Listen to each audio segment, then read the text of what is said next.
Hotel ohm residency ಒಂದು ಪರಿಪೂರ್ಣ residency. Party ಮತ್ತು ಮನೋರಂಜನೆಗಾಗಿ ಉತ್ತಮ ಸ್ಥಳಾವಕಾಶ. ಕಾನ್ಫರೆನ್ಸ್ ಹಾಲ್, ಫ್ಯಾಮಿಲಿ ಡೈನಿಂಗ್, ಗುಣಮಟ್ಟದ ಆಹಾರ, ಅಲ್ಪೋಪಹಾರ, bar, lawn, AC deluxe, super deluxe ರೂಮ್ಗಳು,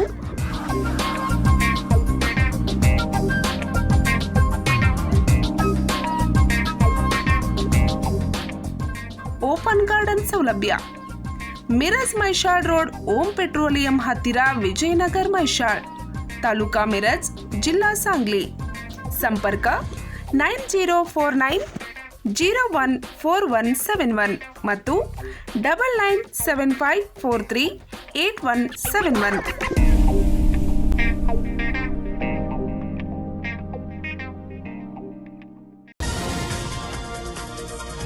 Kudachi ಕ್ಷೇತ್ರದ ಅಭಿವೃದ್ಧಿ ವಿಷಯದಲ್ಲಿ ಶಾಸಕರು ಫೇಲ್.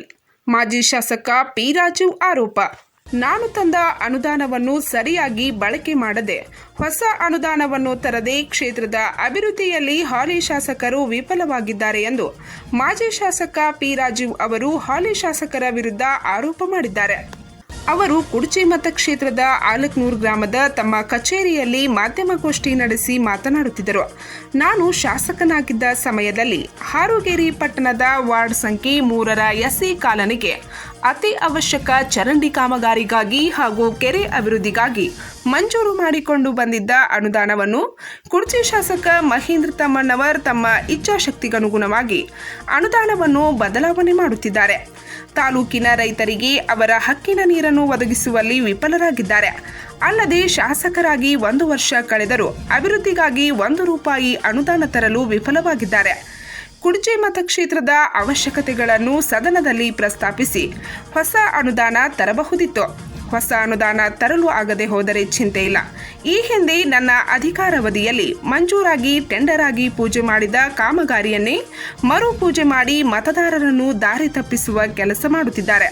ಹಿಂದಿನ ಕಾಮಗಾರಿಯ ಅನುದಾನವನ್ನು ಅದೇ ಕಾಮಗಾರಿಗೆ ಬಳಕೆ ಮಾಡಬೇಕೆನ್ನುವುದು ನನ್ನ ಒತ್ತಾಯ ಎಂದರು. ಕುಡ್ಚಿ ಮತಕ್ಷೇತ್ರ ಪರಿಶಿಷ್ಟ ಜಾತಿಗೆ ಮೀಸಲಿರುವ ಕ್ಷೇತ್ರ. ಆದರೆ ಇಲ್ಲಿಯ ಪರಿಶಿಷ್ಟ ಜಾತಿ ಮತದಾರರನ್ನು ಸ್ಥಳೀಯ ಶಾಸಕರು ಹಾಗೂ ರಾಜ್ಯ ಸರ್ಕಾರವೇ ಕಡೆಗಣಿಸುತ್ತಾ ಬರುತ್ತಿದೆ. ಕಳೆದ 2 ವರ್ಷಗಳಲ್ಲಿ ಪರಿಶಿಷ್ಟ ಜಾತಿ ಮತ್ತು ಪರಿಶಿಷ್ಟ ಪಂಗಡಗಳ 24,000 ಕೋಟಿ ಅನುದಾನವನ್ನು ಬೇರೆ ಉದ್ದೇಶಗಳಿಗೆ ಬಳಕೆ ಮಾಡುತ್ತಾ ಪರಿಶಿಷ್ಟ ಜಾತಿ ಹಾಗೂ ಪರಿಶಿಷ್ಟ ಪಂಗಡಕ್ಕೆ ಹಂಚಿಕೆ ಮಾಡದೆ ಕಾಂಗ್ರೆಸ್ ಪಕ್ಷ ಅನ್ಯಾಯ ಮಾಡಿದೆ. ಇನ್ನಾದರೂ ಶಾಸಕರು ಮತದಾರರಿಗೆ ನೀಡಿದ ಭರವಸೆಗಳನ್ನು ಈಡೇರಿಸಲಿ. ಬರಗಾಲದಲ್ಲಿ ರೈತರಿಗೆ ಹಾಗೂ ಸಾರ್ವಜನಿಕರಿಗೆ ಕುಡಿಯುವ ನೀರಿನ ಹಾಹಾಕಾರ ಪ್ರಾರಂಭವಾಗಿದ್ದು, ರೈತರಿಗೆ ಹಾಗೂ ಸಾರ್ವಜನಿಕರಿಗೆ ನೀರು ಒದಗಿಸುವ ಕೆಲಸ ಮಾಡಲಿ ಎಂದು ಸಲಹೆ ನೀಡಿದರು. ರಾಯಬಾಗ ತಾಲೂಕಿನ ರೈತರಿಗೆ, ಕುಡ್ಚಿ ಮತಕ್ಷೇತ್ರದ ರೈತರಿಗೆ ಅವರ ಹಕ್ಕಿನ ನೀರು ಒದಗಿಸುವಲ್ಲಿ ಈ ಶಾಸಕರು ವಿಫಲರಾಗಿದ್ದಾರೆ. ಎರಡನೇದಾಗಿ, ನೂತನ ಶಾಸಕರು ಕುಡ್ಚಿ ಮತಕ್ಷೇತ್ರದಲ್ಲಿ ಆಯ್ಕೆಯಾಗಿ 1 ವರ್ಷ ಆಯಿತು. 1 ವರ್ಷದಲ್ಲಿ 1 ರೂಪಾಯಿ ಅನುದಾನವನ್ನು ಅಭಿವೃದ್ಧಿಗಾಗಿ ತರುವಲ್ಲಿ ವಿಫಲ ಆಗಿದ್ದಾರೆ. ಬಹುತೇಕ ನಾನು ನನ್ನ ಅವಧಿಯಲ್ಲಿ ಮಂಜೂರು ಮಾಡಿಸಿದಂತಹ ಕಾಮಗಾರಿಗಳನ್ನೇ ಈಗಲೂ ಪೂಜೆ ಮಾಡಿ, ಅವೆಲ್ಲವೂ ನಾನು ಪೂಜೆ ಮಾಡಿ ಬಿಟ್ಟಿದ್ದನ್ನು ಈಗ ಮತ್ತೊಂದು ಸಾರಿ ಪೂಜೆ ಮಾಡಿ ಪ್ರಾರಂಭ ಮಾಡಿಸ್ತಾ ಇದ್ದಾರೆ. ನನಗೆ ನೆನಪಿದೆ, ಒಂದು ಸಾರಿ ಸಂತೋಷ ಎಷ್ಟನೇ ವಾರ್ಡ್ ಅದು? 2ನೇ ವಾರ್ಡ್, ಹಾರುಗೇರಿಗೆ 3ನೇ ವಾರ್ಡ್. ಅದು ಸ್ಪೆಸಿಫಿಕ್ ಆಗಿ ಆ ವಾರ್ಡಿನ ಒಂದು ಹೆಣ್ಣು ಮಗಳು ತನ್ನ ಮಗುನ ಎತ್ಕೊಂಡು ಬಂದು ತೋರಿಸಿತ್ತು ನನಗೆ. ನೋಡಿ, ಮಕ್ಕಳ ಆರೋಗ್ಯ ಎಷ್ಟು ಕೆಡ್ತಾ ಇದೆ, ಸೊಳ್ಳೆ ಕಚ್ಚಿ ಮಕ್ಕಳು ಕಾಯಿಲೆಗೆ ಬೀಳ್ತಾ ಇದ್ದಾವೆ, ಇದೊಂದು ಚರಂಡಿಯನ್ನು ಮಾಡಿ. ಆ ಚರಂಡಿಗಾಗಿನೇ 12 ಕೋಟಿ ರೂಪಾಯಿ ವಿಶೇಷ ಅನುದಾನ ತಂದಿದೆ, ಕೇವಲ ಒಂದು ಚರಂಡಿ ಮಾಡಲಿಕ್ಕೆ, 3ನೇ ವಾರ್ಡಿನ ಒಂದು ಚರಂಡಿಗಾಗಿ. ಸೊ ಅದು ಅಪ್ರೂವಲ್ ಆಗಿ ದುಡ್ಡು ಬಿಡುಗಡೆ ಆಯಿತು. ಆನಂತರ ಚುನಾವಣೆಯಲ್ಲಿ ನಾನು ಸೋತೆ. ಅದೆಲ್ಲ ಟೆಂಡರ್ ಹಂತಕ್ಕೆ ಬಂದಿರುವಂತಹ ಸಂದರ್ಭದಲ್ಲಿ ಆ 12 ಕೋಟಿ ರೂಪಾಯಿಯನ್ನು ಬೇರೆ ಉದ್ದೇಶಗಳಿಗೆ ಅದನ್ನು ಡೈವರ್ಟ್ ಮಾಡಿಕೊಂಡಿದ್ದಾರೆ ಶಾಸಕರು. ಸೊ ನಾನು ಈ ಶಾಸಕರಿಗೆ ಮನವಿ ಮಾಡುವಂಥದ್ದು, 3ನೇ ವಾರ್ಡಿನ ವಿಶೇಷವಾಗಿ SC ಜನಾಂಗದವರು ಇರುವಂತಹ ವಾರ್ಡ್, ಅಲ್ಲಿ ಇಡೀ ಹಾರುಗೇರಿಯ ನೀರು, ಕೊಳಚೆ ನೀರು ಬಂದು ಒಂದು ಸ್ಟಾಕ್ ಆಗ್ತಾ ಇದೆ. ಹಾಗಾಗಿ ಆವಾಗಲೇ ಅದು ಟೆಂಡರ್ ಹಂತಕ್ಕೆ ಬಂದಿತ್ತು, ಇಷ್ಟೊತ್ತಿಗೆ ಕೆಲಸ ಮುಗಿದೋಗ್ತಿತ್ತು. ಅದನ್ನು ಬೇರೆ ಉದ್ದೇಶಕ್ಕೆ ಡೈವರ್ಟ್ ಮಾಡ್ತೀನಿ ಅಂತ ಹೇಳಿ ತಗೊಂಡು ಇವತ್ತಿನವರೆಗೆ ಹೊಸ ಅನುದಾನವೂ ತಂದಿಲ್ಲ ಅಲ್ಲಿಗೆ. ಹೋಗಲಿ, ಆ ಇರೋ ಹಣವನ್ನಾದರೂ ಬಳಸ್ತಿಲ್ಲ. ಅವರು ಒಂದು ವೇಳೆ ಡೈವರ್ಟ್ ಮಾಡಿ ಇದು ಪಿ ರಾಜು ಹೆಸರು ಬರುತ್ತೆ, ಅದಕ್ಕಾಗಿ ಇದನ್ನು ಡೈವರ್ಟ್ ಮಾಡ್ತೀನಿ ಅಂತೇಳಿ ತಗೊಂಡ್ರೆ ನನಗೇನು ಬೇಜಾರ ಇಲ್ಲ. ಬಟ್ ಇವರಿಗೆ ಹೊಸ ಅನುದಾನವನ್ನಾದರೂ ತಂದು ಕೆಲಸ ಮಾಡಬೇಕಿತ್ತು ಇಷ್ಟರೊಳಗೆ. ಅದನ್ನು ಕೂಡ ಮಾಡಲಿಕ್ಕೆ ಇವರಿಗೆ ಸಾಧ್ಯ ಆಗಲಿಲ್ಲ. ಹಾರುಗೇರಿ ಕೆರೆಗೆ ಇನ್ನು ಉಳಿದಿರುವಂತಹ ಕಾಮಗಾರಿಗೆ ಅಂತ ಹೇಳಿ ಒಂದು 5.5 ಕೋಟಿ ರೂಪಾಯಿಗಳನ್ನು ಇಟ್ಟಿದ್ದೀನಿ. ಅದನ್ನು ಕೂಡ ಡೈವರ್ಟ್ ಮಾಡಿ ಬೇರೆ ಕಡೆ ಮಾಡಿದ್ದಾರೆ. ಸೊ ಒಂದು ಹೊಸ ಅನುದಾನ ತರಲಿಕ್ಕೆ ಇವರಿಗೆ ಸಾಧ್ಯ ಆಗಲಿಲ್ಲ. ಪ್ರಯಾರಿಟಿ ಮೇಲೆ ಅವುಗಳನ್ನು ಗುರುತಿಸಿ ಆ ಕೆಲಸವನ್ನು ಪೂರ್ಣನೂ ಮಾಡಲಿಲ್ಲ.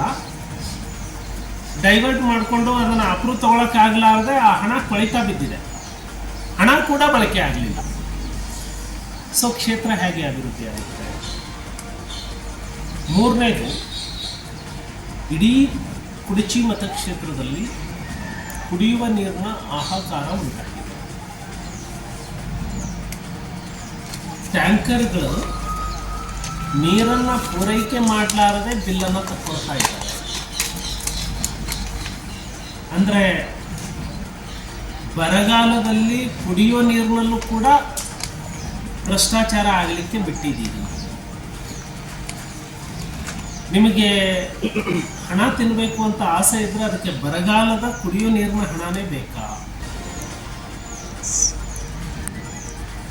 4ನೇದು,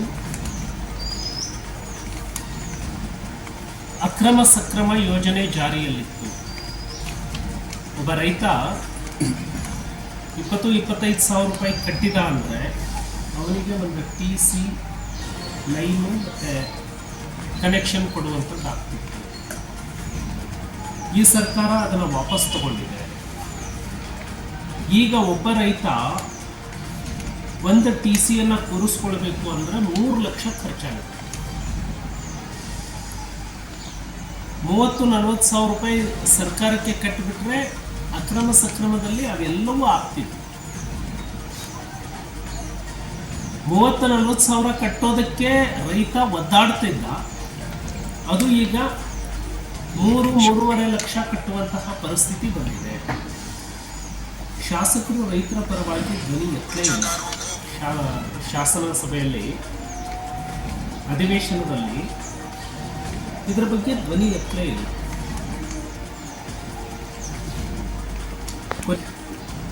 ಕುಡಚಿ ಮತಕ್ಷೇತ್ರ ಮೀಸಲು ಮತಕ್ಷೇತ್ರ. ನಾವೆಲ್ಲರೂ ಕೂಡ ದಲಿತ ಸಮಾಜದಿಂದ ಬಂದವರು ಶಾಸಕರಾಗಿದ್ದೀವಿ. ಈ ಸರ್ಕಾರ ದಲಿತರ ಹಣವನ್ನು ದುರ್ಬಳಕೆ ಮಾಡ್ತಾ ಇದ್ದಾರೆ. ಕಳೆದ ವರ್ಷ 11,400 ಕೋಟಿ SC STಗಳ ಅಭಿವೃದ್ಧಿಗೆ ಮೀಸಲಿಟ್ಟಂತಹ ಹಣ ಬೇರೆ ಉದ್ದೇಶಕ್ಕೆ ದುರ್ಬಳಕೆ ಆಗಿದೆ. ಈ ವರ್ಷದ ಬಜೆಟ್ನಲ್ಲಿ ಅದು 14,000 ಕೋಟಿ ಡೈವರ್ಷನ್ಗೆ ಇಟ್ಕೊಂಡಿದೆ. ಅಂದರೆ 2 ವರ್ಷದಲ್ಲಿ ದಲಿತರ ಅಭಿವೃದ್ಧಿಗಾಗಿ ಬಳಸಬೇಕಾಗಿದ್ದಂತಹ 24,000 ಕೋಟಿ ಅದು ಬೇರೆ ಉದ್ದೇಶಕ್ಕೆ ಡೈವರ್ಟ್ ಆಯಿತು.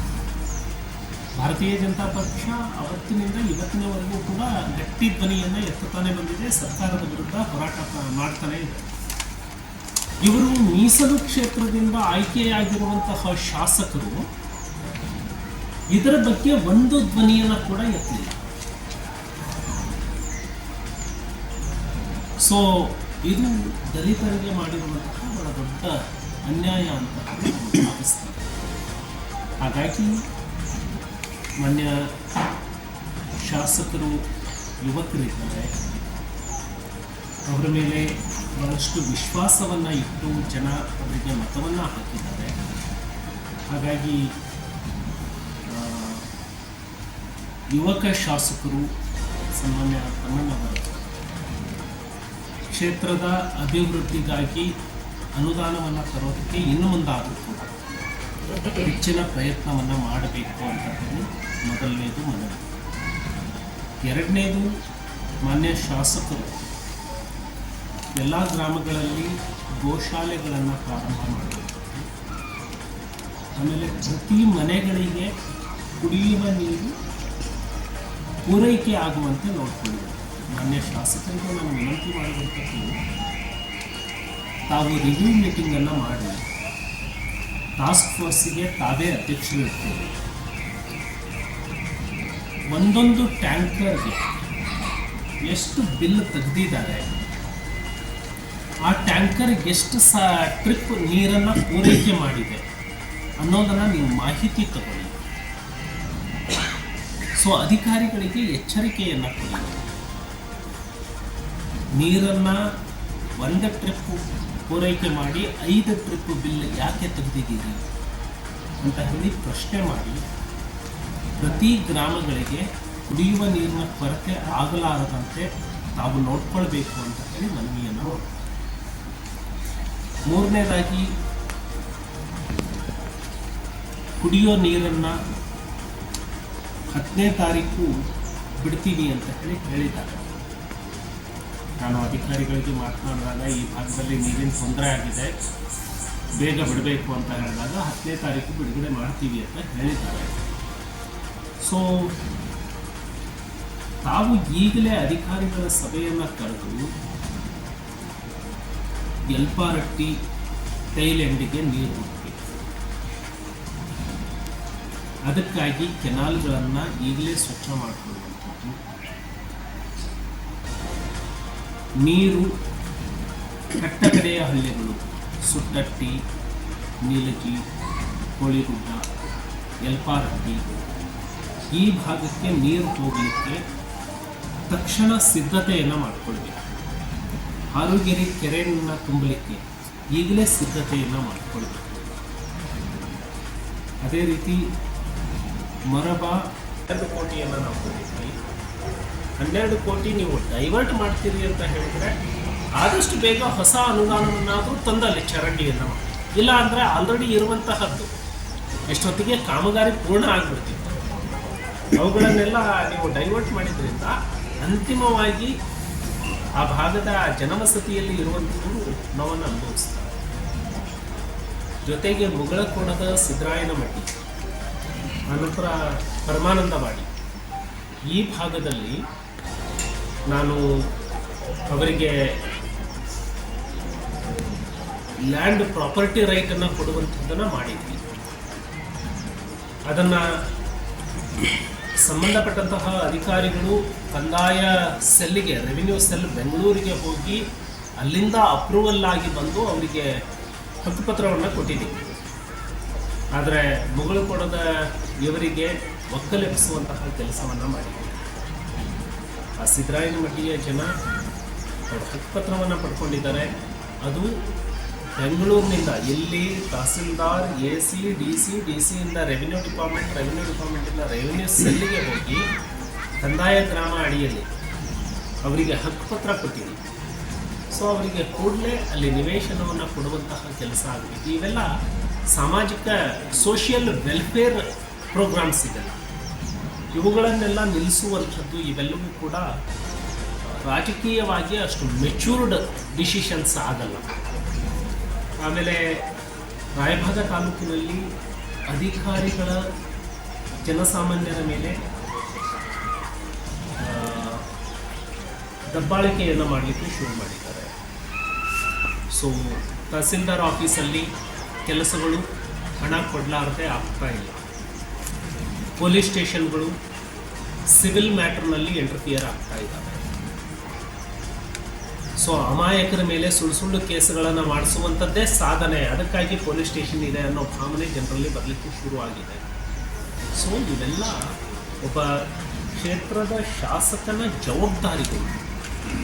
ಸೊ ಇವನ್ನೆಲ್ಲವನ್ನು ನಿಭಾಯಿಸಬೇಕು. ತಾವು ಯುವಕರಿದ್ದೀರಿ, ತಾವು ಕ್ರಿಯಾಶೀಲರಿದ್ದೀರಿ, ತಾವು ಇವುಗಳನ್ನು ಅತ್ಯಂತ ಮುತುವರ್ಜಿಯಿಂದ ಮಾಡಿದಾಗ ಜನಸಾಮಾನ್ಯರಿಗೆ ನ್ಯಾಯ ಸಿಗುತ್ತೆ. ಹಾಗಾಗಿ ಈ ಭಾಗದ ಬೆಳವಣಿಗೆಗಳು ಇವುಗಳನ್ನೆಲ್ಲ ಈ ಶಾಸಕರು ಮಾಡಬೇಕು ಅಂತ ಹೇಳಿ ನಾನು ವಿನಂತಿಯನ್ನು ಮಾಡ್ತೀನಿ. ಈ ಸಂದರ್ಭದಲ್ಲಿ ಕುಡ್ಚಿ ಮಂಡಲ ಅಧ್ಯಕ್ಷ ಶ್ರೀಧರ್ ಮೂಡಲ್ಗಿ, ಸಂತೋಷ್ ಹಿಂಗಾಡಿ, ಮುತ್ತುರಾಜ್ ಗೊಳಸಂಗಿ, ತುಕಾರಾಮ್ ಪಾಟೀಲ್, ಪುಂಡ್ಲಿಕ್ ಹಾಗೂ ಬಿಜೆಪಿ ಪಕ್ಷದ ಕಾರ್ಯಕರ್ತರು ಉಪಸ್ಥಿತರಿದ್ದರು. ಪಂಚ್ ನ್ಯೂಸ್ಗಾಗಿ ಆಲಕನೂರದಿಂದ ಸಂಜೀವ್ ಬ್ಯಾಕುಡೆ.